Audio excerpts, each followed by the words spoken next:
રમેશભાઈ છે, રમેશભાઈ માધાભાઈ બોગરા લીમંદરા.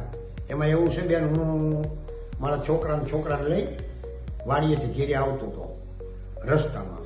તે રસ્તાની બાજુમાં ખાડો હતો. તે આપણે ઓલું સાપ નાનું ન પડીકું એ કેળામાં નીકળ્યું. તે હું આમ જોવાઈ ગયો. મેં કીધું આમ ગાડીમાં આવે નહીં. તમારું ધ્યાન ન્યાય ગયું તો ગાડી પથ્થર ઉપર વહી ગઈ. પછી પથ્થર લાગી ગયો, મને ખબર પડી ગઈ.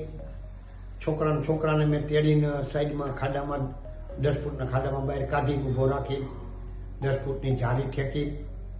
આ લાગ્યું હતું ઘાવ ઉપર રૂમાલ રાખી.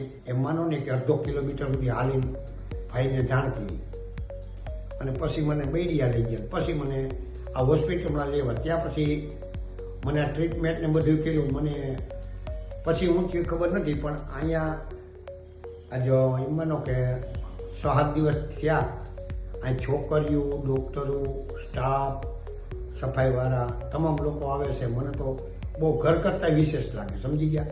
પછી એમ કે જે આ મારી ટ્રીટમેન્ટ કરી આ કેવલ સાહેબ સાસિયા કરીને છે, મારા દીકરા જેવડા જ છે. પણ એ મને મળવા બહુ આવે છે. વિઝિટમાં તો આવે, સાઈન હોતી મળવા આવે. એનું કામ મને એટલું પરફેક્ટ લાગ્યું કે જાણે મને એમ લાગે કે મારો છોકરો હોય ને મારી સારવાર કરી એવું જ મને દેખાણું, સમજી ગયા. થેન્ક યુ કેવલ સાચિયા સર. કેવલ સાચિયા સર ને બધા સ્ટાફને.